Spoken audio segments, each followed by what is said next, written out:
Actually, haven't sat here before. No? No, not even. Right here? No, not even. Not even at this table. Not even at the This the table, first bro. time? This is the first time. Look at you. You moving up in the world, my boy. Bro, this is wild. This is wild. Congrats, man. Appreciate it, How does it Schylur. feel to go from like from the house to like a studio? It's surreal, bro. And make sure you're talking to the Oh, mic. okay, okay. You can move it too, whatever you want. Oh, yeah, 'cause I like those lights. Surreal, bro. You know what I mean? Like I kind of had it planned like this, Mm-hmm. where I was gonna do it like this, but I just didn't think it was gonna be this fast. I thought it was gonna take years. You thought it was gonna be years? Years, bro. Yeah.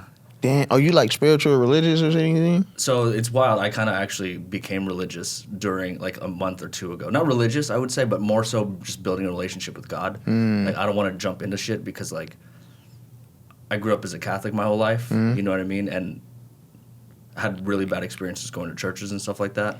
Yeah, Nothing like same. molestation or anything like that. that would be crazy. Like, I fucking hate God now. Like that is why people hate God in Catholic church, I think, because somebody did something to them. Yeah. But you were saying like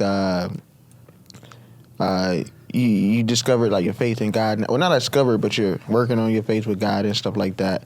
I was gonna say because I grew up Christian, and you know, like in the South, it's like really, really, really like Yeah. it's really like a thing out there. Right. So I grew up in church. I didn't like it. I only went for the girls, to be honest with you. Really, I only went. They're the freakiest, bro. I didn't know that. I was just there because they have mini skirts on. I'm like, damn. Like once they stopped coming, like stop being there, like start moving away. I was like, what the fuck? What's the point of going to church then? Like I didn't come here for the Bible. I came here for the bitches. You know. So what do you think? Like what have you noticed your life has been since you started this faith like than before? More loving. More Bro, loving. more loving towards just people, more loving towards myself, obviously like relationships and stuff like that, my girlfriend, my family, but it's just how I view it. It's like I'm gonna show through my life what could happen if you do accept God into your life, and that's ever since that had happened, that's all I wanted to do. I'm not gonna sit here and tell you Bible verses and stuff like that, you know what I mean? I understand. Like, but what I will do is I will use this as an example of what happens if like you accept God into your life. And this shit just happened like that. You Bro, just got a I'm telling you, podcast. it's wild. Like, Did you cry? I did cry. You cried. I cried. Yeah, It was tell me. I was after the gym. The testosterone was going, bro. It was going. It was going, bro. But it was like one of those things where I didn't like, you know, in Catholic church they always tell you to ask God, like pray to God. You know what I mean? Yeah. But it wasn't that. It was just like I was just like, what's up, God? You know what I mean? Because some shit just happened where I was just like really down about shit.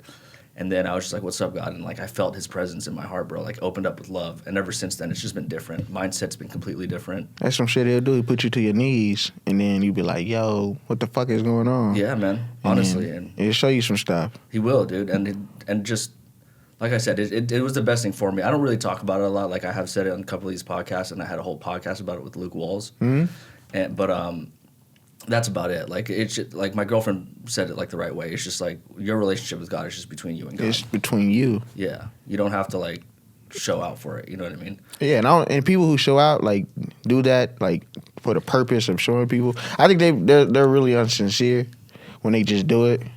Cause I seen that in church and stuff like that. I'm like, yo, like they do this every Sunday. But then you see them out of here, you see them cussing people out like, fuck you, motherfucker, and all this other stuff. I'm like, yo. Or what's crazy is I know somebody that used to beat his wife, but he used to be like extra like religious at church, but he used to beat the shit out of her, dog. And I'm like, yo, like this shit is scandalous. So I know what you mean by that. Like, cause I will say, since being in LA, you find out like people. Everybody believes in everything for some reason. Like anything you think of, they believe in. Like Satan, everything. Satanists, atheists, they believe in everything out here. It's crazy. So when I was there, I was back home, and I think when I don't know what it is I don't even know what the fuck I'm trying to say right now. Cause I'm trying to piece the words, cause you said it, cause you just really said everything out of my mouth about like God and stuff just now. So yeah, like, the weirdest thing here is that people, I feel like they don't hate God, like the Satanists and stuff. They hate religion, but yet they've turned their thing into a religion. You know what I mean? So it's a very contradictory with everyone out here who is completely against God. Like even atheists, you know what I mean? That's like almost a belief too, right? Like, oh, I don't believe anything is out there and I'm going to stay with it. And then you kind of live your life that way. Yeah. You know what I mean? And that's dangerous.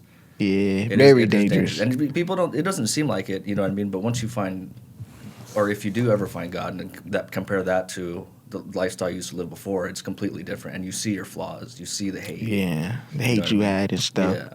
I did not think this podcast was going to start like this. No, it wasn't. It's just so happy to start like. That's why I asked you, like, yo. Yeah. Well, here we are, dude. I got Schylur Noble. What's up? What's popping? The homie, dude. We're here and obviously got a new look. Thank you, Melrose Podcast, for making this happen. What's up, my guy? Nothing much, man. I'm happy to be here. I'm just proud of you that you went from the apartment to like an actual like podcast. It's pretty cool. I'm not gonna lie. Yeah, bro. It's wild, and I appreciate them letting me do this, dude. And it just gives more incentive for people to hop on this pod, man. It's great, dude. They'd be like, "Yo, it's an actual thing." And then you see us. Have you seen like since you started doing your podcast? Have you seen it grow and grow and grow? Oh my gosh, it's wild. I have seen it grow, and not only that, it's just like going to the store and stuff like that. People are more welcoming of me. I feel like because going to the store before the podcast got kind of big, it was, you know how it is. It's like fucking your first day of high school. Yeah, you know what I mean. Like I'm a freshman and everybody's like a senior. Who are you? Shit. Yeah, who the fuck are you? Yeah, so like the podcast has helped in a way for me to at least like people to accept me. You know what I mean as a comedian, and I mean I don't know. Some comedians see me working hard. You know what I mean? I'll go to a mic every day. At least try to. So what you think about the scene right now, man? The comedy scene? Yeah, like comedy scene right now in LA. I think it's loosening up in my short 5 months. It feels like it's loosening up. Like I feel like everyone was still kind of tense, like political wise and like emotionally when I first started in June. But now it feels like everyone's kind of loosening up. The scene's dope. I fucking love the people, honestly, bro. Going from film to this, a lot more people are real. You started in film? Yeah. Like, were you like a director or like? I did short films, wrote short films, produced. Short films? Yeah, Okay. but in the industry, I was like a PA, and then going like the AD route. Okay. Where it's like planning and shit. Because I had started out before I did. Because I originally did comedy when I was 17. Like started, wow. And then I moved out here, and I attempted to do it at the Laugh Factory, but nobody laughed at my jokes, and I thought I wasn't funny, so I just said, "Fuck it, I'm done." And I didn't know what to do. And this lady told me to go to it was like a little performing arts like school or class, whatever it was like a theater kind of in a way. So I went there and did it there, and like I started doing films and stuff, like short films. So anytime somebody say about a PA or AD, I laugh because it was a dude. They used to yell at everybody but me for some reason. He's like, "Yo, get your fucking shit together, Schylur. You doing good, by the way." And I'm like, "Okay." Like, what is this? But every time anybody say an AD or PA, I'd be like, "Yo, I remember them. They used to be like, bro, they're screamers, bro." For no reason. I tell people all the time. It's like a thing on set where you become an AD, you lose 10 years of your life because it's that stressful. And bro, I see it. Like my first show, dude, I had fucking PTSD from that shit. Assistant director be stressing, and the director just be sitting there. Bro, I seen on set 2 directors have to leave the set to go to the hospital because of a heart attack. Seen it twice. One is a young woman, and then the other guy was an older gentleman. But it happened. I think that's because you think that becomes when like it's like a big budget, and it's like real stressful because you know it's everything is riding on I would this. say yes. You think so? But that's why like the Marvel movies and stuff like that, they got like 5 ADs, bro. Like 5 first ADs type shit. It's wild. 5? Yeah. It's wild. Like I heard the most was like 8 or 9. So what do they alternate, or is it just like they all there? Well, there's usually one main guy like running the set, right? And then he's probably got like, if there's another, like let's say like a splinter crew where it's just like they're going to go off shoot stunts, right? So it's like that's what it accounts for. But sometimes usually first ADs will sometimes maybe even be like a first AD for like a background, right? Because you got to think about like the war movies, like 300 background and shit. That takes a lot of people, a lot of PAs, a lot of ADs to coordinate the shit. Dude, like Saving Private Ryan, like that must have been hell working on as a fucking PA. I would have had a heart attack. I recently watched that. Bro, the first like 30 minutes of that? The first 30 minutes is crazy.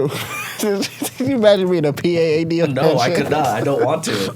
I don't want to. Oh my God. I think about it, that's a lot to like fucking manage. Bro, I'm telling you, yeah, it's a stressful job. And like because of that, and like there's no upward trajectory towards a creative position unless you did creative jobs. You know what I mean? So that's why I did the short films. And like, did you like them? My short films, I'm proud of one of them. You know what I mean? All of them were a learning experience. The latest one I did was like back in 2020, right before the pandemic. It garnished some awards. I got like a feature film now, a feature script that I've been like pitching around and stuff like that. So, you know, I don't know if like Hollywood's a thing for me anymore. Like I love comedy. I love this podcast game. This shit is so chill. Okay. You know what I mean? And I get to meet great comics while I'm doing it here. So who's like your inspiration to like do like stand up? Like you seen him, you's like, oh shit, I think I could do that. Like when I was a kid or like now? It could be now or as a kid. As a kid, it was like Jim Carrey. Jim Carrey? Yeah, just because he was just the biggest thing back in Hollywood. I watched a lot of Mad TV, so like Bobby Lee and shit like that, so it's wild seeing him. You kind of give me Bobby Lee vibes a little bit. Dude, the homie Thomas Robinson, I don't know if you know him. He's a comic. Probably. I don't be knowing nobody name. Yeah. Yo, people be knowing me and I'll be like, yo, yeah, my G. I don't know what the fuck their name is. But I'm like, oh, yeah, that's cool. I be feeling like an asshole. And I go to the car like, fuck, what is his name, bro? So I be feeling like an asshole some days. Like, you know Marcel, my homie Marcel?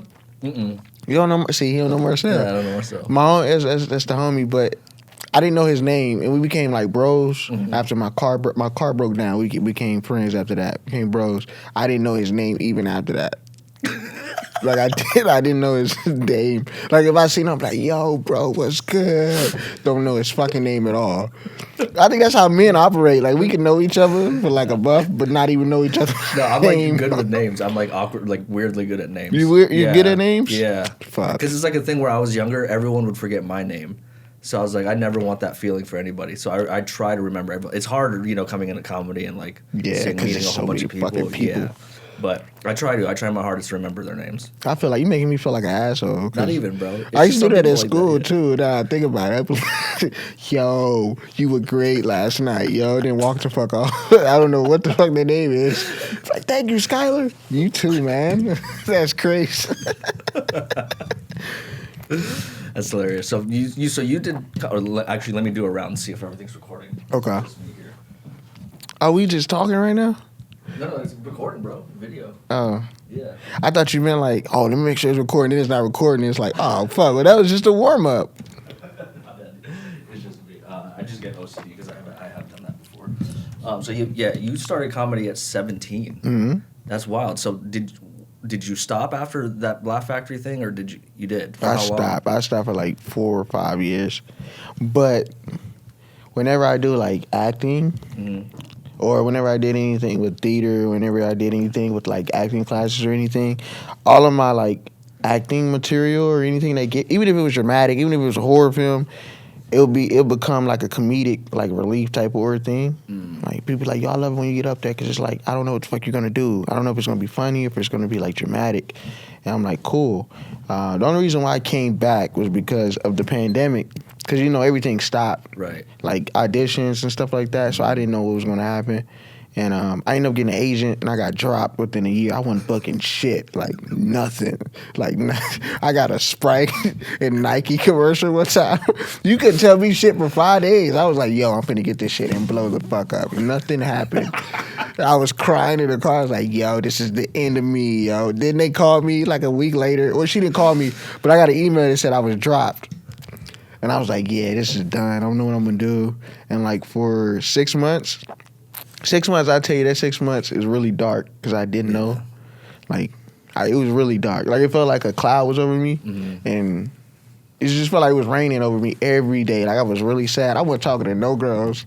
Like, if a girl talked to me then, I swear to God, I don't know what the fuck I said to her. I mumbled some words and just walked the fuck off.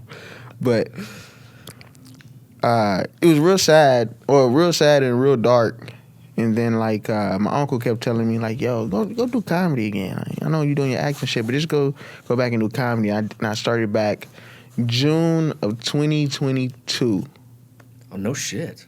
Started back June of 2022, and I've been running since, so. And you just been doing it every day since? Every day. So it was your uncle then? Huh? It was your uncle. Yeah, really, because he was calling me for 4 or 5 years with the same shit. And I have a homie, he's a director, and he's a director. He said the same thing, because I worked at AMC's in Burbank. You know the AMC's in Burbank? Yeah. So I worked at that one. but I got fired within like 2 months. When'd you get fired? Yo, they wrote me up.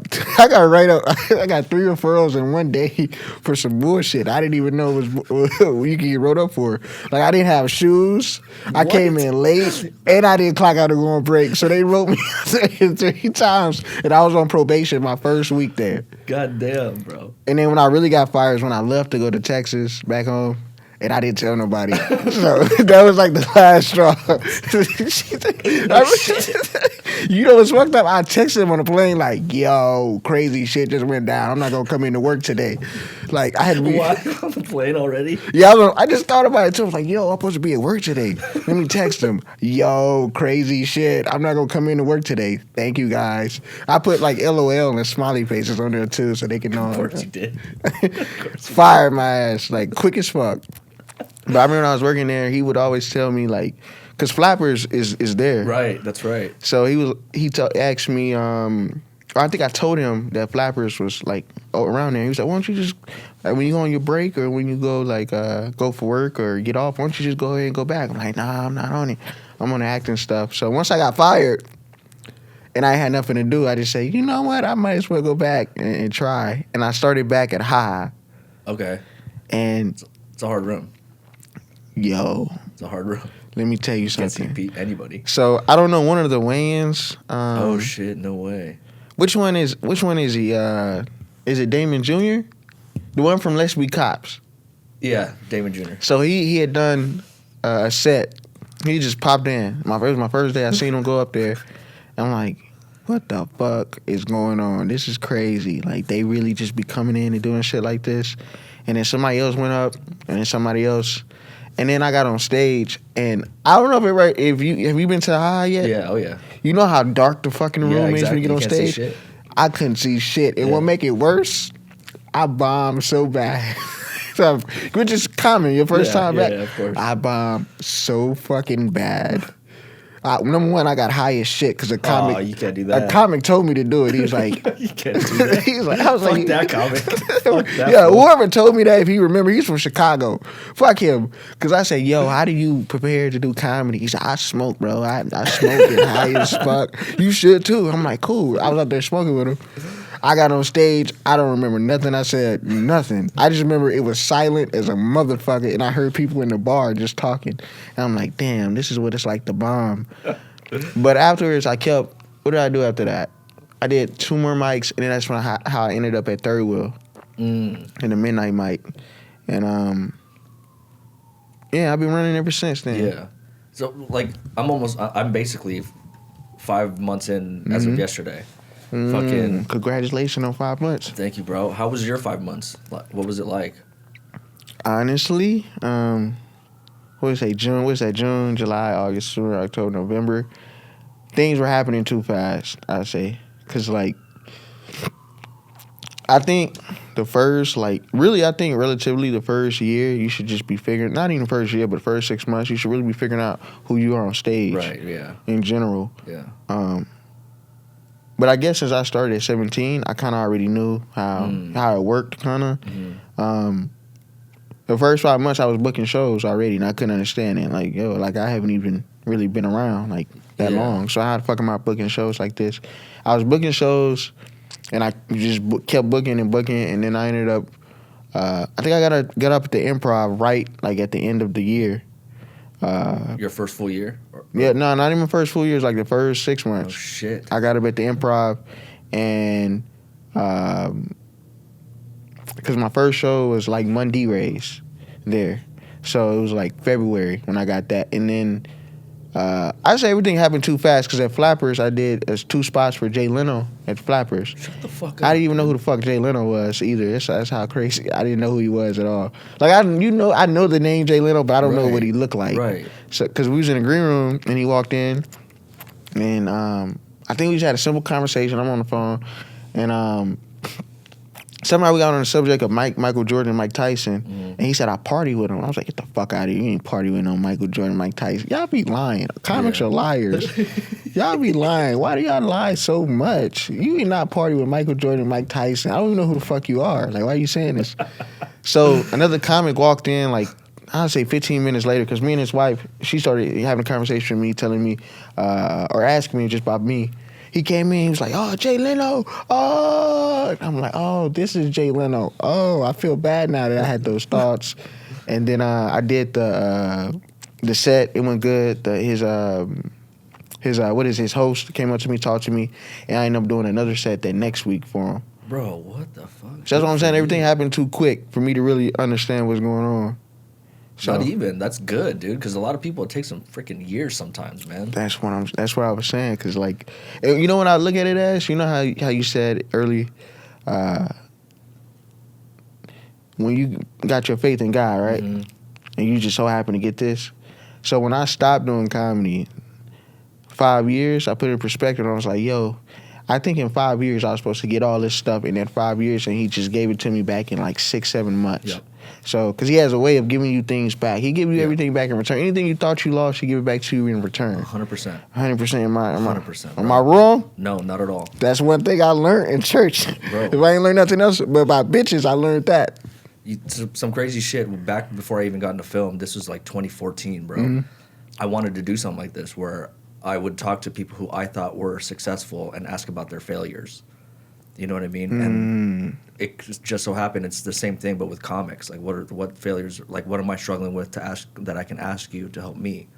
So it's like 100% right. Like, that's why I said you're 100% right. He will bring it back. Bring it back. Full circle, bro. People say it's like.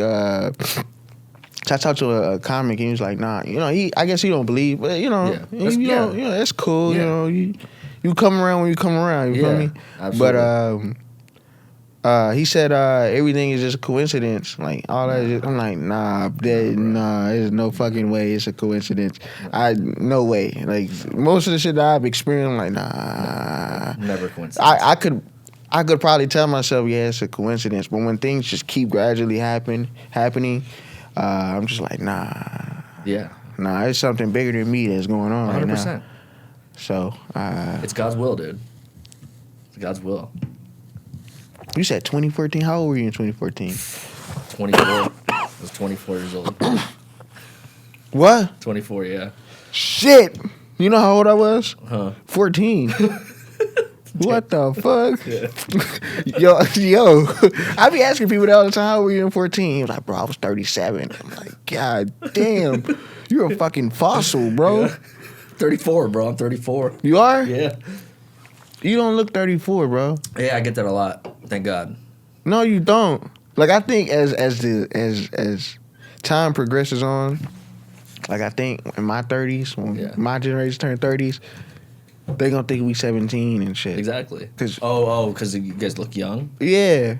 Cause I'm 23, so I'm like, fuck. Okay, you look young. It's fuck. Yeah. Like I said, I have to show my IDs to get anywhere. Same here. You do still? Yeah, still. Yo, listen, I swear to God, if I'm 35, and the motherfucker be like, yo, show me your ID. Bro, it happens in Vegas all the time. No matter what I do. You cuss them out? What? No, it's just.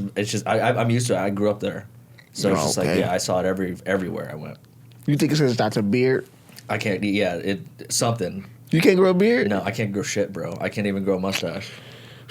I had this shit since 6th grade. It's real like this. I don't know if it was so. My dad used to tell me when I had I started growing like baby hairs here. He would be like, shave it, so because it'll grow back thicker. And I never shaved it. Oh, you didn't? So my whole life, I'm like, damn, I should have shaved more. You can still do that now. That's what I hear, but it's too much, dude. It's too much work. You don't even have nothing up. You really could be just in the back in the cut, just like this with your face. That could be crazy. You walk in here, you just like this with the shaver. How you doing? You good? Yeah, man, things going smooth here. You have a smooth face, or your lady, she gonna love it. Oh, he's smooth like a baby's bottom type shit. You know? You got a face care routine that you do? Because you do got good skin, bro. Lotion, and it's called Shea Moisturizer with like oil. Like I take a shower, and I probably take the longest showers ever. I take about 40 minutes in the shower. Okay, that is long. That is. How often do you shower though? Oh, every day. Yeah. Every day. Yep. Sometimes twice a day. Same here. And the second shower, not even just because, like, I need it. It's just because I'm thinking about shit and I don't have nothing to do. And I stopped watching porn, so it's like... So you shower now. So I just shower. Or I work out. If I ever get an urge to watch some porn, if I see something on Twitter, I'm like, well, there's going to be a shower coming right now. And I go take a shower, a hot-ass shower.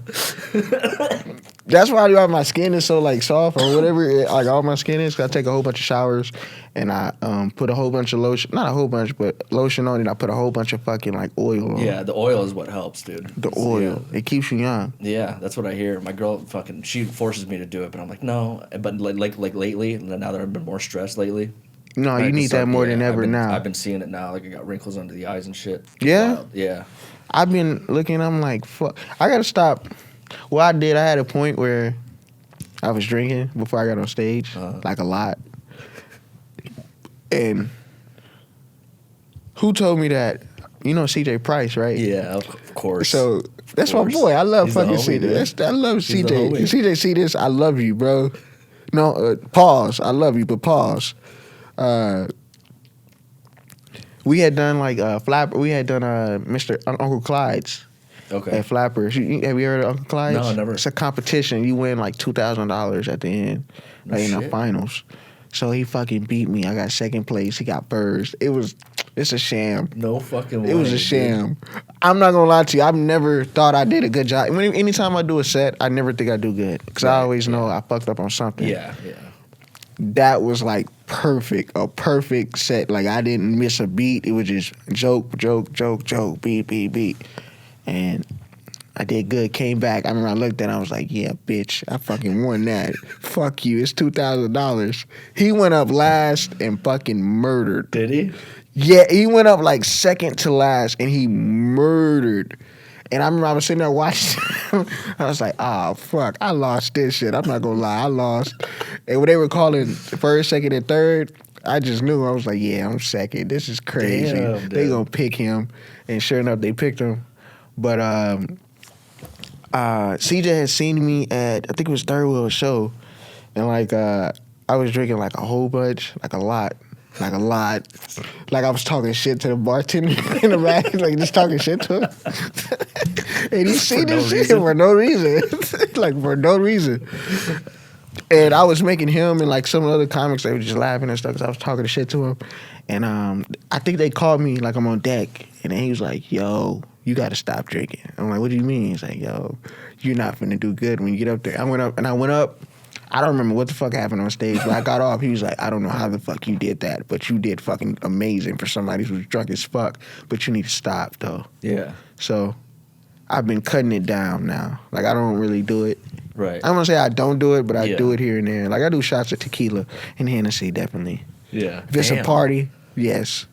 I'll do maybe like a beer before I get on stage, but that's about it. It loosens you up, though. It does, dude. Especially for like that crowd work and just like, you know, setting it up, setting everything, setting your set up.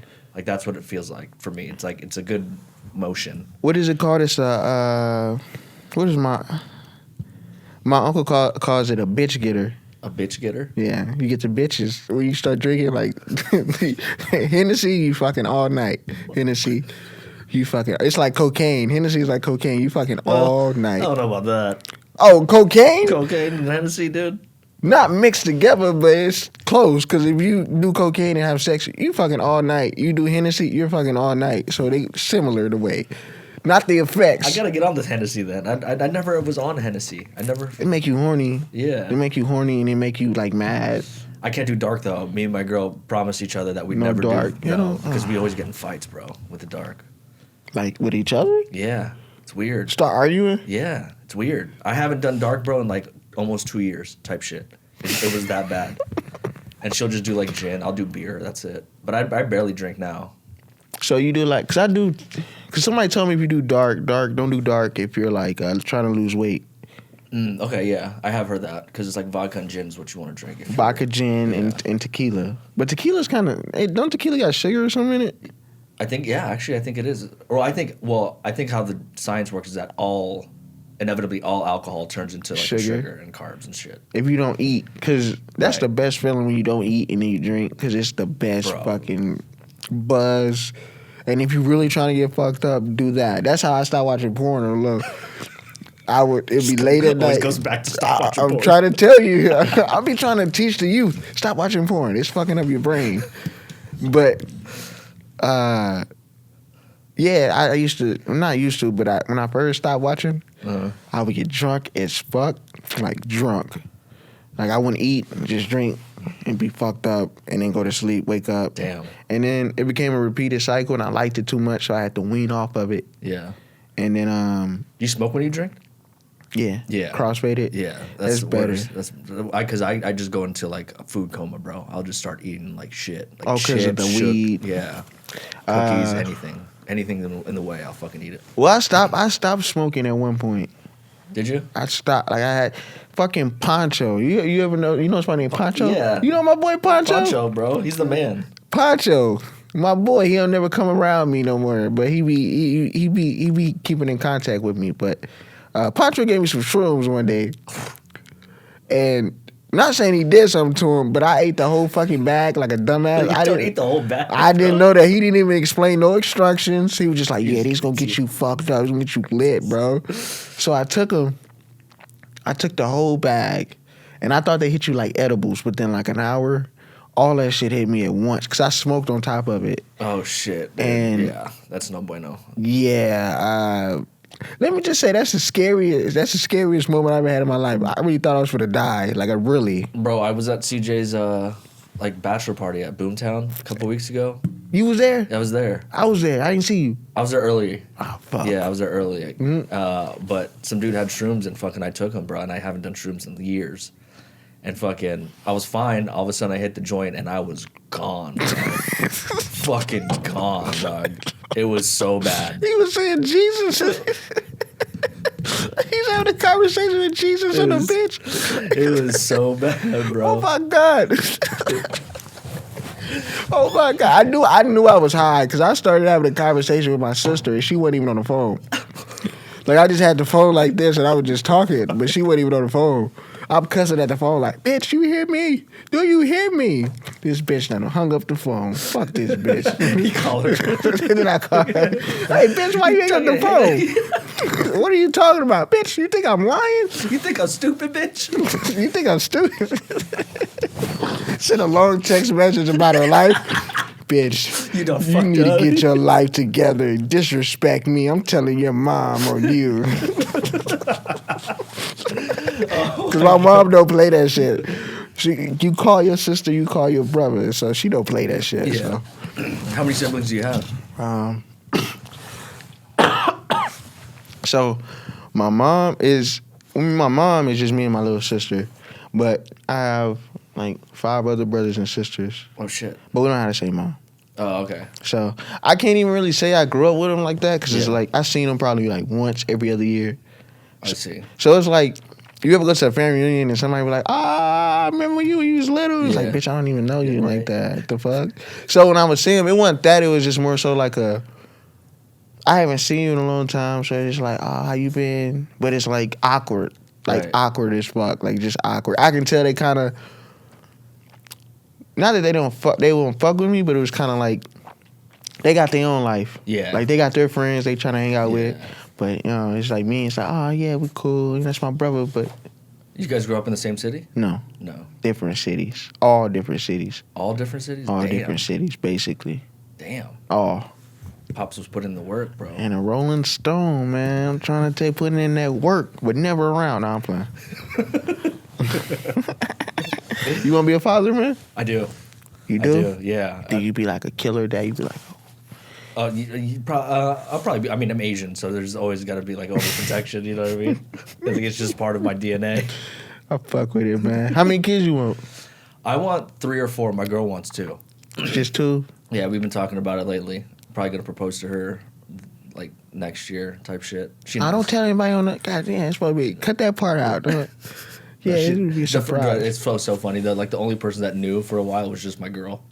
I didn't tell anybody. Damn, nah. We're like best friends, bro. It's just like one of those things where I was like, all right, like what? I was just like, one day I was just like, what would you do if I proposed to you next year? Would you say yes? And she's like, yeah. Why would she? Yeah. I don't know. That'd I'm be insecure, fucked up bro. if somebody proposed, y'all best friends, and that's your lover and shit, and he proposed, you're like, nah, it's not the right time. It happens, bro. Bitch, we stay in the same bed every night. What the fuck? Damn. I was just hold on. You good? Oh, good. Let me see if I'm recording anyway. Again, just because. This is really fucking good. You want another one? Yes, this is like really fucking good. What flavor is that? Cherry? It's cherry. It says premium vodka. I don't know what's so vodka about it. Oh, it's 7% alcohol. That's why. And it's gluten free with natural fruit juices. I'm doing a fucking commercial right now. Enjoy the finer things. Sip Vasa. There you go, bro. Got an incentive off that. Getting paid off that. You gotta hold it. You remember that, because the director be like, hold it. And cut. All right, guys. Now what we talking about? Oh my God, man. So let's talk about fucking comedy more, bro. All right, it's fine. You got fucking your 5 years. You said went too fast. How is the past, like the last couple months ever since you hit your year mark? How has that gone for you? Say it one more time. Like, so you said that your first 5 months you thought things were moving a little fast. Yes, the first 6 months. How has the past five to 6 months been for you ever since you hit your year goal or your year anniversary, I guess? More of appreciating things, because everything's not the same as it was like a year ago. Like nothing will be the same. In terms of the scene, or just life? It can be in everything, like the scene, things you got going on, different like shows and stuff you think you're gonna be doing and stuff like that. Like you could be like this, and then next year you could be like this. Yeah. And then after that, you be, oh, fuck. Next year, you could be down. Next year, you could be, like, up here and then kind of go down. So you got to, I think that's what I'm learning now. Like, everything is up and down, up and down. It's just about what you do in that down period. Like, are you going to, like, sulk, or are you going to be able to create some shit, like, so you can be okay? And then, What's that down period look like? Like, is just jokes not hitting? Are you not getting booked? Like, what does that look like for you? I think slow booking, what I mean by slow is, like, each week you should have at least 2 shows, maybe. Yeah. I'll say maybe 2 each week. So, I'm trying to just get 1 a week right now, and that's a struggle. No, that's good. It's good, though. You at the right pace right now. Yeah. Because, like I said, the first 6 months is you're supposed to be just learning. Right. Learning how to do shit, learning how you are on stage. Because your jokes will, however you are as a person, I think your jokes will follow that, because it's just your jokes are just you. Right. It's what you think. Well, this is just what your perspective is on life. It's what comedy really is. But what did you ask?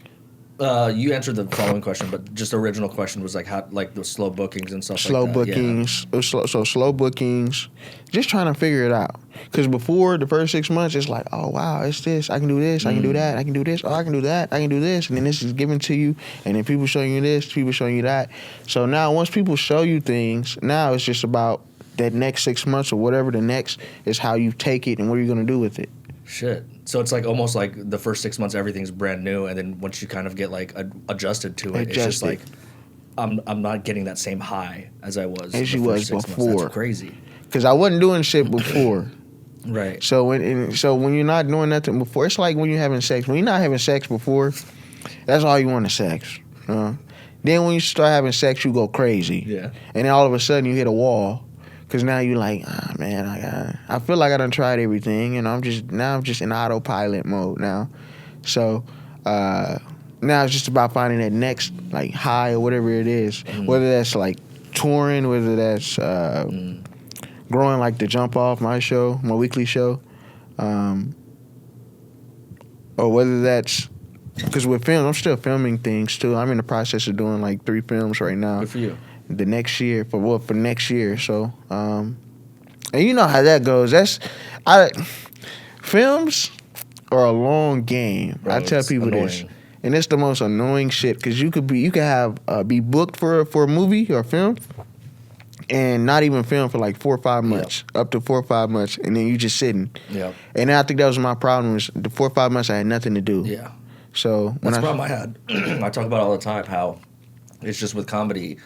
You can think of a joke, write it out, go to a mic, test it, and then you get the feedback right there. And it's most of the time more honest than film. In film. You know what I mean? And film like you said, a short film takes 6 months sometimes. A feature film takes damn near a year to come out. Exactly. And then you don't know if that shit is ass or not. Exactly. Then when it's fucked up. It's fucked up. It's fucked up. It's crazy. They'll be promoting the shit out of it, and you like, yo, this finna be a career breaker right here.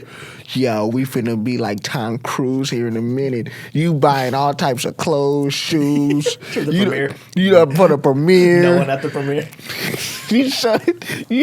you inviting your family out to the premiere and shit like that. Then everybody come out and it's straight ass. Ass, bro. And you sitting there like, yo, I'm so embarrassed. And that right happens now. more often than not. none. Yeah, bro. And where comedy, like I said again, dude, you can just fucking test a new joke every day. And you can see if it work or not. Yeah. So what do you think, like, with film? Because I'm in the process of doing, since, what was it, I can say since I was a senior in high school, I was writing a film. Okay. Like, good for you. Like a coming of age film. And me and my director homie, we've been writing this since probably 2020. Mm-hmm. And I'm trying to, like we just said about this, so I'm accustomed to, like, you doing a film, then you watching, like, this shit is ass. Yeah. How did it get here? When we were filming, it was so fun, it was so this, Yeah. it was so that. But now I'm looking at it, it's ass. So how do you know when, like, a film, before it come out, anything like that, how do you think you know when it's like, oh, this gonna be good? I don't think you ever know. I don't think you ever know. You know what I mean? Like, of course there's steps to get, like, you know, you go through pre-production, you pitch an idea, they like that idea, you write the script, you do different drafts, they like those drafts. But I think at the end of the day, you'll never know. Because, like, even movies where people thought, like, flopped, right? Like, I always bring up Martin Scorsese.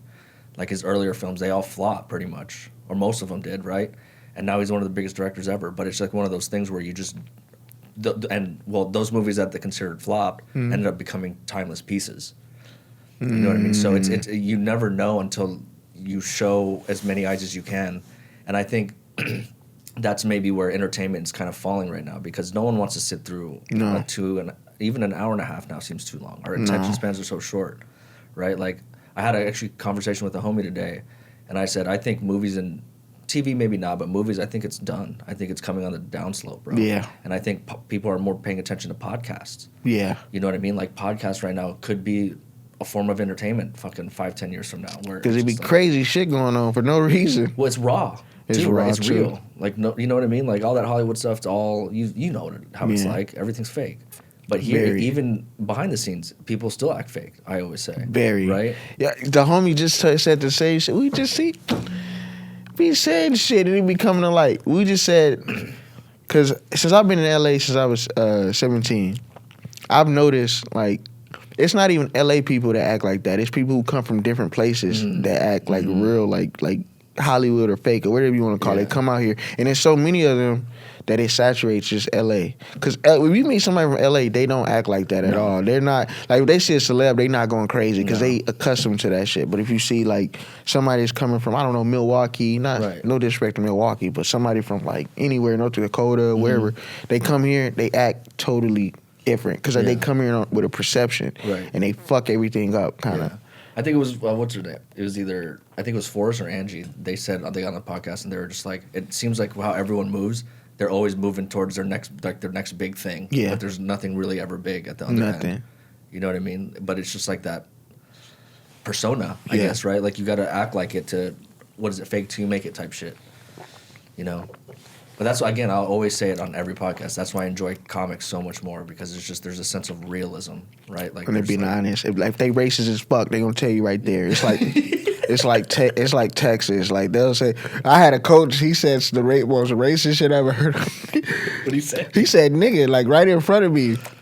But the way he said it, he was encouraging me, kind of like. I swear to God, it was the most encouraging, most blasphemous shit. That's not even the right term, but it was the most craziest shit ever.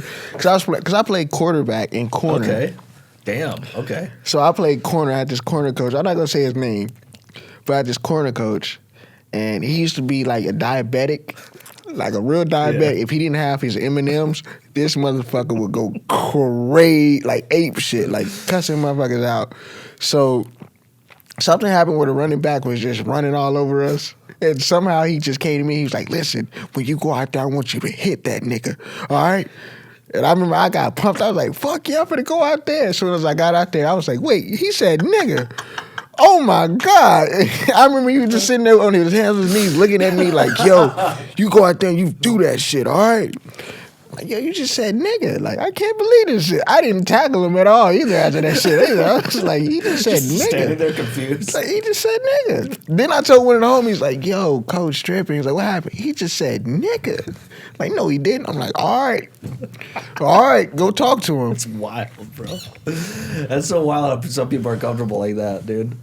It's the South. They're just... That's true. It's but I ain't gonna say I appreciate it because I don't appreciate it, but I'd rather you be racist in my face than to be like covered up, like fake shit, like, oh, you doing good, Schuyler, this and the third. But behind closed doors, like that fucking jigaboo, I fucking hate him.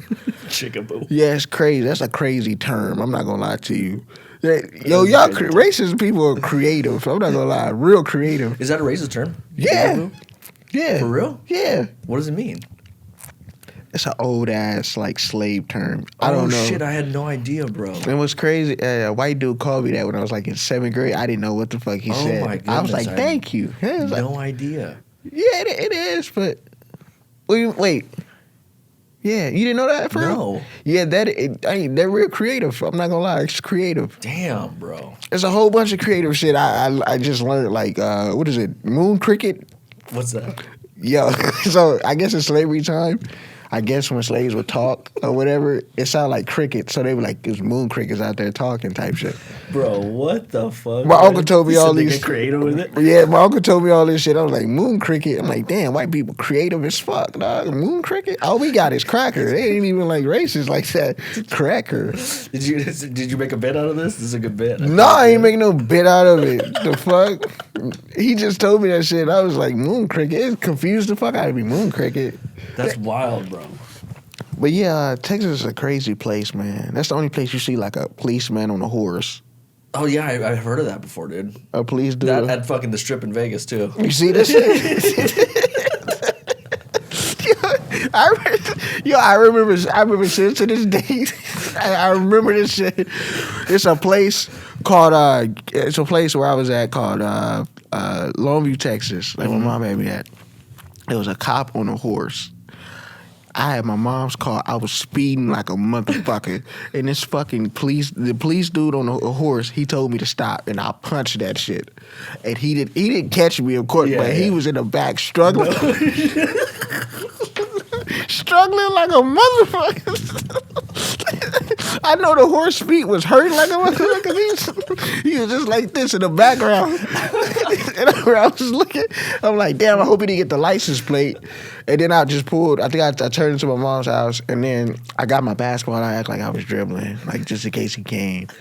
And then I went in the house. I don't know what happened to that dude, but damn, I just admitted to a crime. Damn, oh, fuck. They don't know what year it was, so I think we passed the limitation. So that's hilarious though that they think they're gonna pull people over on a horse. Yo, right? he yelled. That shit scared me. He's like, yo, stop. I just turned, just punched that shit. That's wild, bro. Texas is a wild place, man. I can imagine. I've never been. Actually, never been anywhere. It's cool, man. I'll tell you what, it's very, like, people are very nice. Too nice.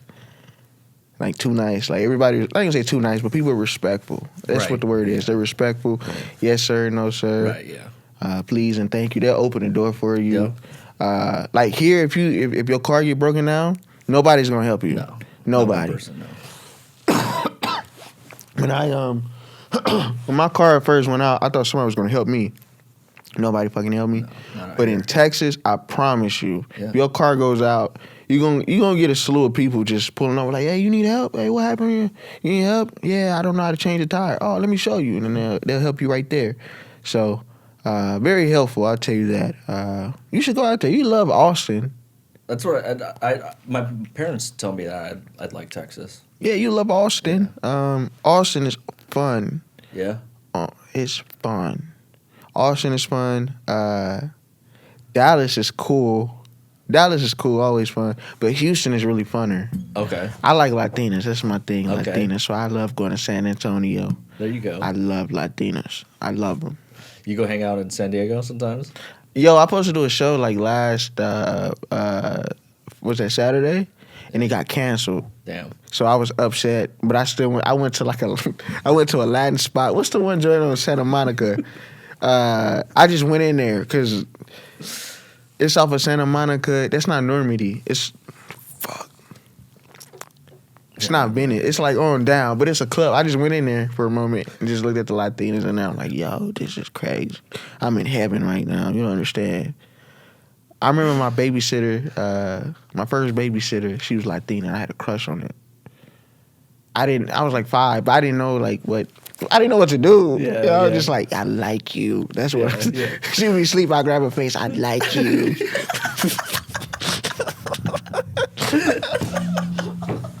Don't ever leave. You imagine a 5-year-old gripping your face, I like you. I don't know why, but I like you. I don't know what to do with you. You're pretty. But I like you. Her mom, they took care of me. They lived like on a farm, kind of, I think. A farm. They had chickens and shit running in the house. But they would feed me. It was like, it didn't get weird, but it got weird because they had a room especially for me. Mm-hmm. Like, for me. It was my room. But I slept with her. I loved that. I was like, I love you. I love you. You imagine like your girl is babysitting a 5-year-old and he just grip her face. I love you. You better watch out for him when he turn 18 because he gonna try to come back and fuck her. That was weird though. Like when you were younger and you had a crush on like older women, like you know what I mean? They know Like what to do. girls, they're just girls, I guess, not women. But yeah, you don't know what to do, bro. And you don't know how to express yourself and shit, right? Leave my girlfriend alone. That's all you say. And you build up like this whole life with her in your head. Because I didn't do that shit. I was like, yo, she's my girlfriend, and I'm gonna buy her a Ferrari. I'm gonna buy her a Ferrari. What else? We're gonna have all types of ramen noodles in the house. All types of Chef Boyardee. We're gonna have everything in the house. Everything. We're gonna have games, candies. We're gonna have everything in here. You know? Yeah, that shit's wild, man. Being a kid and What was your childhood like? it was cool. I grew up in Hawaii until I was 7. I was born there. And like the only time that got kind of rough is when my mom decided to open up a business in Vegas, so she had to leave us for like, I think it was like 7 months or some shit to go to start that business. And then when we got there, it was just a rough situation where we would like, my mom had the business. It was a house where she takes care of the old folks, and then behind it was like the storage place where it was literally probably half of this. And no toilets or anything like that. Like we had a bucket outside, type shit. So y'all basically living Shrek life, basically. Yeah, but it paid off, dude. Like, you know what I mean? Like she made those sacrifices for us. I was 7. That was when I was like 7 or 8 years old. And then after that, the business just took off. So it was just super like, you know. She became a millionaire? Huh? Is she a millionaire now? I can't say.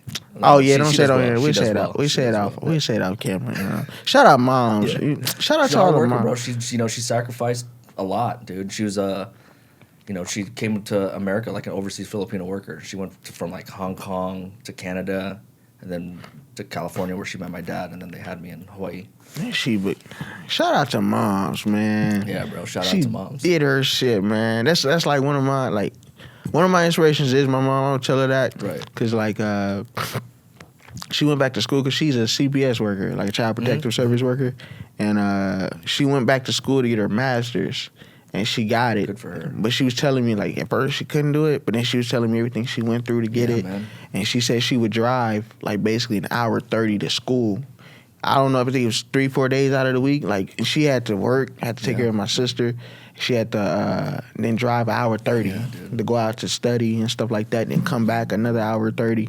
And I'm like, you did that for how long? I did that for like 3-4 years. I'm like, yo. It's wild what parents have to go through, bro, and what you don't realize as a kid. You know what I mean? And then you grow up and you see it, and you're like, holy fuck. You feel like an asshole because then I'm asshole, like, bro. I was real mean. I man. broke your bed. Yeah. I broke your bed. Yo, that's no, take that shit back. I didn't break her. Yo, true story. So, me and my sister, we was wrestling. Long story short, I did a Jeff Hardy move on the bed. Nothing happened. Swanton bomb? Yeah, hell yeah, I did it on top. I flipped. I tried to fuck her ass. I tried to. Yeah, dude. Oh, pause. It sound right, but I tried to fucking hurt her. And the bed didn't break. Nothing broke. Nothing broke. So we left. Or I left out of the room. We started cleaning the house. I don't know what the fuck happened between that time and my mom coming home, but as soon as she got back, she's laid in the bed and it like broke. Like the whole thing just collapsed. And then we came in like, damn, you broke your bed. That's fucked up. She's like, no, I ain't break my bed. Then we find out like one of the loose, I guess, when I jumped in, one of the bolts came out. Oh. So okay. she ended up, yeah, she went crazy. She kind of scratched my face up and shit. So it's like, you ever make your parents so mad and they leave the house, so you like, damn. Fuck yeah, dude, all the time. I'm a fucked up human being. I was like 18 at the time too. Man.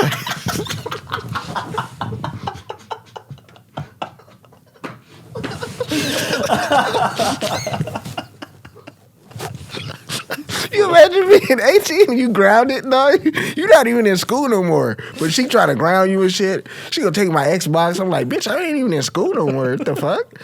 I don't even need to be here. How the fuck you taking my game? Oh my god, this shit is funny. Let's move that arm down because I want to make sure I have, just for reels and stuff like that, just in case. But yeah, that's man. funny as fuck. What was school like for you, man? It was cool. I took school a lot more serious before I got into high school, and as soon as I got into high school, and like especially when I got my license, I didn't give a fuck about school. But it's not like I never applied myself though, bro. You know what I mean? Like in school, like junior high and high school, I never really applied myself. Why is that? Why do you think that? I don't know. I think the stress that my parents put on me for school, right? Like there's always a stigma with Asian parents, and they're really like serious about school, and they are.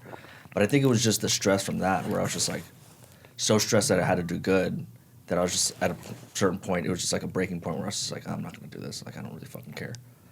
Like, Damn. and it's like a. How much pressure did they put on you? Like, were they telling you need to be a doctor, or they're like? I had the choice, you know what I mean? Like at first I wanted to be an engineer, and then like the only thing that kind of sucked is I got hella into sports, and I wanted to be like an athlete.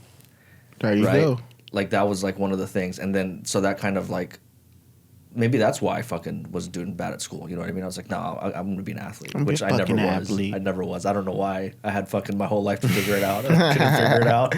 I feel like because when I was in school, it was similar. Like from. Because I used to get in trouble a lot in elementary. I was getting ass whoopings every week. Hell yeah. Every week. At one point, it was damn near every other day. I was getting a whooping every day. Same and here, one of them was cap. One of them whoopings was cap. It was straight cap. Like the teacher, I don't say one of them, but I'll say about 40% of them was cap. Teacher's gonna say I threw a chair at her. I didn't throw it. I flipped the chair. The bitch so happened to be in front of the chair when it got, hit, when it got flipped. So I flipped it. And then it bounced. Because you remember those, like, plastic chairs? Those, the ones with the 3 little holes in them? Yep, yeah. I flipped it, but for some reason it bounced. And she just so happened to be in a line of fire and it hit her. And I remember everybody just stopped and looked. And I was like, damn. Ain't no going back now. So I was like, yeah. I was like, yeah. Committed, bro. I committed. I was like, yeah, I committed to the bit. Yeah. I did that shit. So she sent me to the office. The worst ass whooping I ever got in my life. God damn, bro. The worst. But I think I was real bad in elementary. I ain't gonna say bad, but I was real like, I say mischievous. No, adventurous. That's the word I'm gonna use. I was a risk taker and I was very adventurous. I did things people didn't think about. Like calling a teacher a bitch. Nobody thought about doing that except for me. So you're a badass kid then. No, it wasn't bad. I took risk. You know what's fucked up? You're just a dumbass then. You know what's fucked up? I'll really be sitting there while she talking. I'm like, I bet you ain't nobody called her a bitch all day. I'm finna do this shit. Yo, Miss So-and-so, bitch. What the fuck you gonna do now? Straight office, ass whipping. Oh my God, bro. So all through elementary, I was like that. And then I got tired of whoopings. Yeah. Like, just tired of them. Like, I'm tired of having, like, fucking, like, what was it, welts and shit on my neck and shit. My dad, when he would whip me terrible. Like I had bruises and shit on my face. So I was just tired of them. And then once I got like 6th grade, I calmed down. But sports got really serious, just like you. Like sports got really serious. 'Cause I played quarterback, and so that's all I'm thinking about. I'm finna play. I'm finna be the man. I'm finna have all the bitches. That's my mindset. I'm finna have all the bitches, money, a whole bunch of applesauce. I loved applesauce. You could tell I loved applesauce when I was like in 7th grade. I was like, I'm gonna get bitches, cars, in the house, money, applesauce. Those were my goals. So when I was in junior high, it was just like that. And I think my grades lacked. Especially when they started putting letters in math problems. When that shit happened, I swear to God, math went downhill. Once they put 3x plus y equals z. I'm like, nigga, what? This is the goofiest shit I ever heard in my life. That's good. 3x plus y equals z. That don't even make sense. You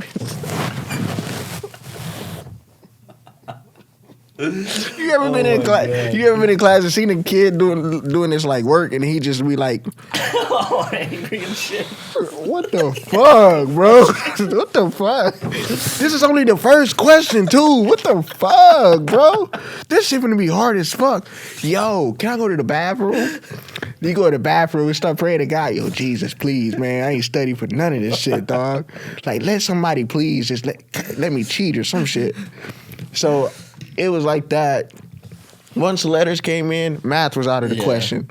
So I already knew. School for me is gonna be fucked up. Yeah. I knew. I had like in high school, my sophomore year, I was in a math class. It was like geometry, and I was awful at geometry. But the star running back sat in front of me, and the coach would give him the answers to the tests. Motherfucker. So after he would be done, he would literally slouch down and hold up his test, where I would just copy all his answers, and our whole row would do that, bro. There's like fucking 10 of us. Obviously, the fucking teacher knew Caught what was on. going. Yeah, because we'd all get the same Answers wrong. and shit. They stupid. Everybody's supposed to have at least one where it's wrong. Everybody got different answers. You dumbasses copying everybody. Y'all be pissed off. Like, yo, fuck y'all, dog. Y'all not supposed to do. We can't rob a bank together, bro. Like, that's where you learn if you can rob a bank or not, by cheating. Or that's how you know if you're a cheater in life with women. If you know how to cheat in school, you can be a good cheater. No, not even. I'm awful. You awful? I was good at cheating in school. I'm awful at fucking relationship shit, cheating. You're just not applying yourself. Oh, no, don't do that now. No, he's not doing it now. No, not at all. You just didn't apply yourself. But like one of my girlfriends earlier, like I fucking cheated on her. And I like admitted it. Why did you cheat on her? Guilt I don't know. You just Come did on, this bro. shit? You know, right? It was a Latina. Nah, That's why I it was a don't know. Latina. Oh, you cheated on her with a Latina? Yo, they be like mad. Like, yo, listen. Like, every time somebody be like Latina, I get like mushy. I be like, for real? That's bro. Damn, man. Like, you know. Like, I think I could be faithful. I could be real faithful. I could. If I really put my mind to it, I could. I could, because... You just gotta stay busy, bro. Honestly, just stay busy. Keep busy. Take showers. Yeah. Niggas taking 3 showers a day. As soon as I see a fine bitch, I'm like, I'm gonna go take a shower. Damn. Baby, why you taking all these showers? Yo, listen, baby, I'm trying to save our future. Okay? But you don't smell. That's the point. You smell good. That's crazy. You taking 3 showers a day, dog? Yo, I took 5 showers. The most I ever took is 5. 5? 5. 3 was like my max. You know why? 3? 3, yeah, it was like my 3 max. is common. You know, let me tell you 2 why. is common for me. So I got like really drunk. So when I started like drinking at like 18, I drunk so much. That's when I first discovered Fireballs. Oh, and, gosh, dude, those are awful. What's the it's something Tiger Bomb. Tiger Bomb? You know what Tiger That's the Bomb? shit you put on your shoulder? No, it's a drink called Tiger Bomb, right? Oh, I don't know. You ain't got nothing to fact check it. Tiger Bomb. That's like drink, ain't it? I don't know. It gets you fucked up, I think. Am I saying that right? Tiger Bomb drink alcohol? Yeah, there is. Yeah, it's a Tiger Bomb. Yeah. So I had all types of tequila. It's a rum. It's a rum because I had all types of tequila. I had like 4 shots of those. This is like my 3rd time drinking. Yo, I pissed in the bed, bro. Like, I could not wake up. I didn't wake up till probably 2 in the afternoon, and like I pissed everywhere, bro, all over myself, bro. I couldn't understand what was going on, bro. And I remember, I don't know why, I was still drunk. I called my uncle. I was like, yo, I pissed in the bed. What I need to do? He was like, I don't know. What the fuck you calling me for? I was like, I don't know what to do. So I remember I took a shower right out of that. I think I smoked or something like that. And I kept smelling something. So I just took another shower. Then I went outside and I ended up working out. I took another shower. And I don't remember what the other shower was, but I do remember every time before I go to bed, I always take a shower because it makes you go to like sleep once you take a good shower. So that's the most I ever took is 5 showers, which is crazy. Bro, I fucking pissed myself like a year ago. Like a lot. Like, if you do it, bro, as like you said, like were you conscious? No, I woke up while I was mid piss because my girl was yelling at me, bro. I got super He said mid piss. I woke up, bro. I was like, yo. I was fucking faded. We go back to the hotel room just when we went to Vegas. And then fucking, I just remember sitting at the edge of her bed by her feet and just pissing on the floor. Thought you was at the urinal? Go ahead. My girl's like, what are you doing? I was like, I'm peeing. And she's like, on the fucking floor? And I was just like, what is going on? Oh, the floor is crazy. Because now she got to clean that shit up. You asshole. Yeah, bro, it was wild. I don't know what the fuck. It was, martinis. Haven't had a martini since. Huh? At Chili's? At Chili's? You know they got dollar margaritas. No, I don't know if it's still going on. Nah, martini. My homie was making them. They were just got me faded, bro. Oh, margaritas. I'm sorry. Yeah, no. But he was making them? He was making them. He make a killer martini? Oh, my gosh, bro. They're so strong. I need to come over there and see about so them. So strong, bro. Tell him to come through the third wheel when I'm hosting one night and just get me lit off martinis. Yeah. The whole night, dog. Yo, I need to figure out a way to get, like, just women at my shows. If I can just get women, I'll be all right. I need to figure out a way to get anybody at my show. I don't listen. I'm trying to bring women. I want all women to come to the shows to jump off Wednesday at 10 at Third Wheel. This Wednesday tomorrow? Yeah, at 10 o'clock. Okay. You're more than welcome to pull up. We have what we do there is like we do different stuff. Yeah. So one day we might have like a roast session. Like comics go up. It's still comics. You go up, do your set, try it out. It's just about, I'll say, the scenery. It's already like it's like kind of like if they're coming to my house, like what we would be doing type of ordeal. Like we have people over roasting. Also we have comics going up doing their thing. They working out new stuff. Oh shit. I'll even have some comics sit down and they'll be talking like kind of during your set, but not really during your set. But it's kind of like they're kind of like. Cause you know whenever you're having a set and like you're bombing, but nobody's saying nothing. Yeah. But it'll be like, damn, if somebody would have said something right now, I could have went somewhere like with riff off of it. Riff off of it. So kind of like cool, that. They making somebody riff. They're making you riff off something, and it creates another moment. And really, you don't really know because people be like, I don't like it when you talk during my set, and it's like really those become actual material. Because you can have a conversation with somebody in the crowd or y'all have an interaction, and that become a bit out of nowhere because just of a word. Right. So that's dope, bro. So it's like that, and then now I'm making it to where like we have like artists come in, like rappers, singers. They come in, they can have like their little spot and stuff like that. So we're just building it. We really just like you got the podcast. Yeah. Me and Marcel, who's my co-host.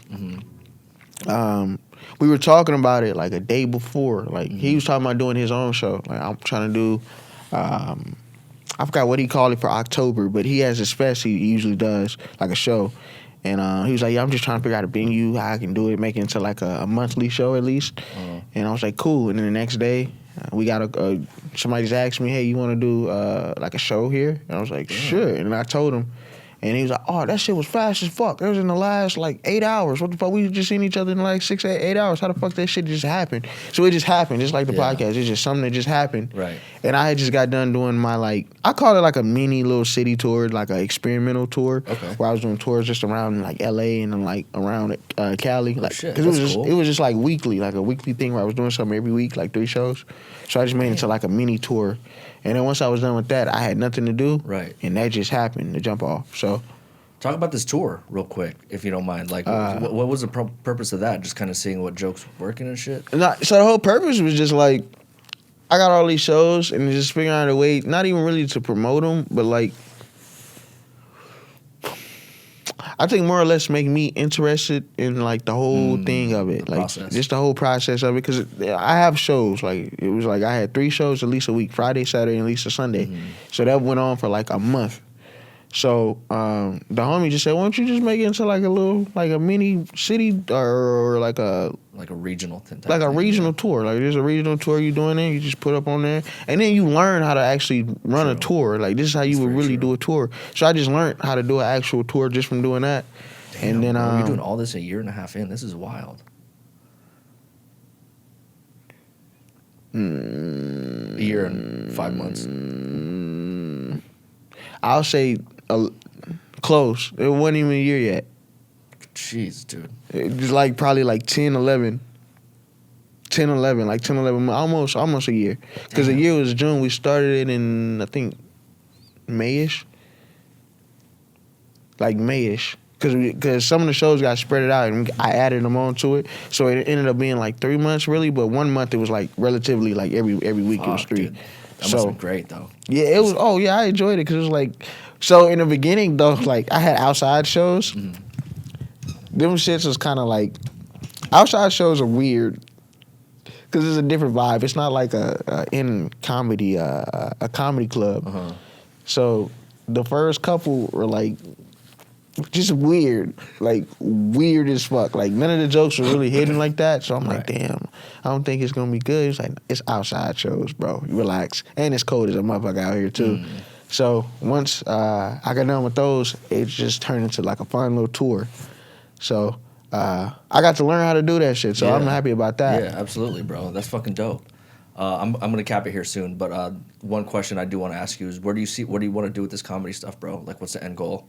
The end goal is to. My end goal for comedy is to. I have like two different ones. Let's hear it. Like one is a personal one, and one is for other comics. So my personal goal is to be able to, I guess, get enough. I guess not even really buzz. I think just more so like a fan base to where I can just do my own tour just around the country or even worldwide. I would love to do a worldwide tour.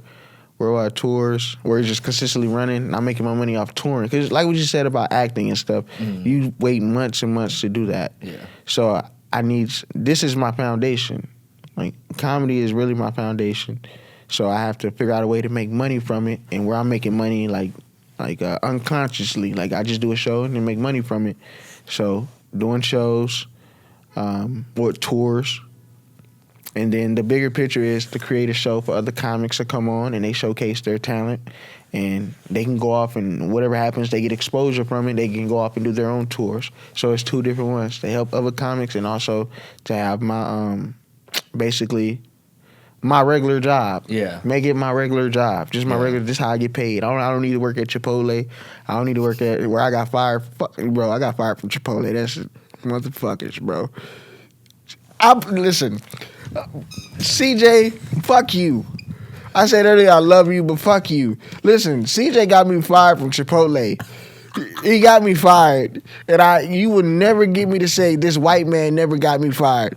So we were sitting out at Third Wheel one day. This motherfucker tells me, I'm like, yeah, I'm working at Chipotle. I just got off. He's like, you don't need that fucking job. I'm like, word, white man? He's like, yeah, you don't need it. Like, what I need? What? You got comedy, bro. You're going to be good at it. Don't show up. I'm like, yeah, they need you. You don't need them. So my dumb ass didn't show up for work for 2 months and just showed up one day to work, and she was like, nah, you're done. Like, then they gonna see me a letter on the 1st of January of this year. It was this year. Fired the fuck out of me. Fuck you, CJ. CJ got me fired. Then when he see this, he gonna be like, I didn't tell him to do all that. I didn't know he was really gonna do it. You're white, so I was like, I'm gonna listen to you. You have an advantage over me. You won $2,000 over me, so you must got some fucking knowledge. So I listened to him and got fired. So don't ever listen to CJ about shit. Relationships, you got me fired. I had to work Uber Eats. That's going terrible. Cause I be eating people food on the low. You're gonna get yourself fired, bro. Bro, listen. They don't even work. They don't even pay you hourly no more. It's by the miles. Damn, really? Yes. Damn, bro. That's crazy. That's fucked up. That's real fucked up. That's fucked up. You're paying by the fucking miles. Do you listen, every day I'd be like, you know what? Selling drugs don't sound bad right now. No, I'm playing. Someone's got to do it. But yeah, I was gonna say that's where I see myself though, like making comedy my actual job, and I'm touring off of it, countrywide, worldwide. Let me just do that. Worldwide tours. There you go. Worldwide tours, and then also having an avenue for other comics to be able to expose themselves, exposure for them. Because, like I said, acting is really what is really my love that I really like to do. Mm-hmm. And then comedy is just something that I guess God blessed me with to be able to do. But also I can use that to do acting if I really wanted to. Absolutely. So it all meshes into one. It all meshes into one. It all goes together. Yeah. So, but yeah, because I be seeing comics, I'm like, yo, all they need is like somebody with a boost or like a platform. They just had a platform. Yeah. Oh my God, they do that. So I see that and I'm like, yo, I just want to create that for other comics. That's really what I want to do. There you go, bro. Well, bro, I'm fucking a year and a half in, you've done some crazy shit, man. It sounds like it. So keep up the fucking work, bro. It seems like I've only seen you once on stage, and that shit was fun as fuck at Adams. Oh, at Adams, at Mount Moore. But you've done a lot of shit thus far, dude. So I'm excited to see what you do from here on out, bro. Appreciate it, But man. I appreciate you hopping on this pod. Oh, yeah, my boy. Fucking let's let the people know where they can find you. Oh, yeah. Get me on Instagram at AYYO Schylur, SCHYLO. You'll see in the bio where I said my mom don't think I'm funny. It's a real fact. She texts me all the time to tell me that I'm not Cat Williams every day. Also, if you go to my YouTube, I do have a mini. I call it like a mini special EP, like a mini EP. Okay. It's called Necrophiliac. The fuck so funny? I'm trying to play. You see that necrophiliac? I'm a necrophiliac. It's on YouTube. Go check it out. The homie really put like a lot of effort into it. So check that out. What else do I have one? Oh yeah. Shout out to all the Latinas out there. Listen, I'm not looking for nothing. Nah, I ain't gonna say that. Shout out to all y'all out there though. All right, brother. I appreciate it. And everybody, thank you for listening and watching. Until the next time. Later.